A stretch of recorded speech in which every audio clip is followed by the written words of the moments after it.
যে এটা একটা প্রাকৃতিক বিপর্যয় বা দুর্যোগ বলে আমরা মনে করি, এবং এখানে মানুষ সাহস এবং সতর্কতার সাথে এটাকে মোকাবেলা করবে। আর ভবিষ্যতে এগুলোর জন্য আমাদের পরিকল্পিত নগরায়ন অথবা আমাদের যে বিল্ডিংগুলো তৈরি হবে সে সময় আমাদেরকে পুরোপুরি বিল্ডিং কোড মেনে বিল্ডিং তৈরি করতে হবে, এবং ঢাকা শহর সম্প্রসারণ ক্ষেত্রে পরিকল্পিতভাবে এগিয়ে যেতে হবে। তাহলে আমার মনে হয় যে এটা হয়তো আমরা অনেকখানি ম্যানেজ করতে পারবো। আপাতত খুব আতঙ্কগ্রস্ত হওয়ার কোনো কারণ নেই। আমরা আশা করি ইনশাল্লাহ, আমরা গবেষণা করছি, অন্যান্য ভূতত্ত্ববিদগণও গবেষণা করছেন। এইগুলো গবেষণালব্ধ ফলের পরে আমরা আসলে বুঝতে পারবো যে কেন এই ভূমিকম্পগুলো সংগঠিত হচ্ছে বা তার ইম্প্যাক্টগুলো আরও কত ধরনের হতে পারে, অথবা ভবিষ্যতে কেমন করে এটা হবে, বা সে পরিপ্রেক্ষিতে আমাদের কেমন ধরনের প্রিকশনগুলো নিতে হবে যাতে আমরা এই ক্ষতিগুলোকে কমাতে পারি। বেশিরভাগ ক্ষেত্রেই আমরা খবর নিয়ে দেখেছি যে মানুষ লাফিয়ে পড়ে অথবা তাড়াতাড়ি করে নেমে যেতে এরকম করে, অথবা অনেকে তাৎক্ষণিকভাবে একটা এরকম অবস্থার সৃষ্টি হয়েছে সেটা দেখে তারা বিমানভাবে আহত হয়েছে। তবে বিল্ডিং একদম উল্টে পড়ে কারোর উপরে, মানুষের উপর পড়ে যে মানুষ মৃত্যু হয়েছে এই ধরনের রেকর্ড আমরা এই পর্যন্ত দেখিনি। তো আশা করি আমরা সবাই আতঙ্ক কমিয়ে আমরা আমাদের পরিকল্পনা অনুযায়ী ভবিষ্যতে কাজ করব।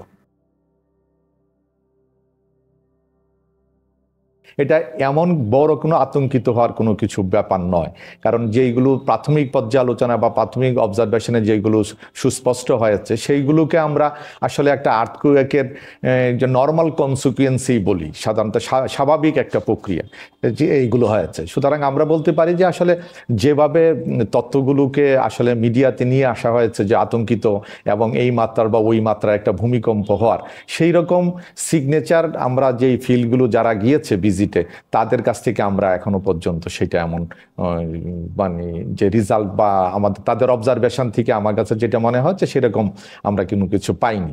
তবে এরপরেও আপনারা জানেন যে আসলে আর্থকুয়েক একটা ন্যাচারাল ফেনোমেনা বা মানে একটা প্রাকৃতিক দুর্যোগ, সেটা যে কোনো সময় যে কোনো পর্যায়ে ঘটতে পারে।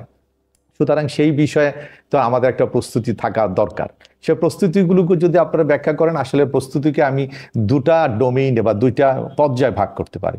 একটা হলো আসলে আর্থকুয়েকের প্রি প্রস্তুতি, আর একটা হলো আর্থকুয়েক ঘটার পরে প্রস্তুতি। ঠিক আছে, এখন ঘটার আগের যদি প্রস্তুতিগুলো বলেন সেইগুলো হয় সায়েন্টিফিক্যালি, এবং একটা প্রস্তুতি আছে আর্থকুয়েকটা যখন ঘটে, যেমন আতঙ্কিত না হওয়া, দৌড়াদৌড়ি না করা, এবং কিছু নিজেকে সেফটি করার মানে সেফ রাখার জন্য মাথার উপরে একটা বালিশ বা অন্য কোনো একটা নিচে চলে যাও। এই যেই প্রস্তুতিগুলো সম্পর্কে আমরা সবাই মোটামুটি অবগত, এবং এই প্রস্তুতিগুলো যাতে আর্থকুয়েক ঘটার সময় নিতে পারে সেই জন্য আসলে প্রচারণা করা দরকার। ঠিক আছে, আর একটা হলো যে যেটাকে আমি বলছিলাম যে আর্থকুয়েকের প্রস্তুতির বিষয়টা, যে আর্থকুয়েকটা ঘটবে, যদি ঘটেই কখন ঘটার সম্ভাবনা বা কেমন, ওই জিওলজিক্যাল ফেনোমেনা যেইগুলো আছে সেইগুলো স্টাডি করার জন্য আসলে আর্থকুয়েকের পূর্বের প্রস্তুতিগুলো থাকা দরকার। সাপোজ ধরুন আমি আপনার সঙ্গে কথা বলছি, একটা ভূমিকম্প হলো, তাহলে আমি কি করব?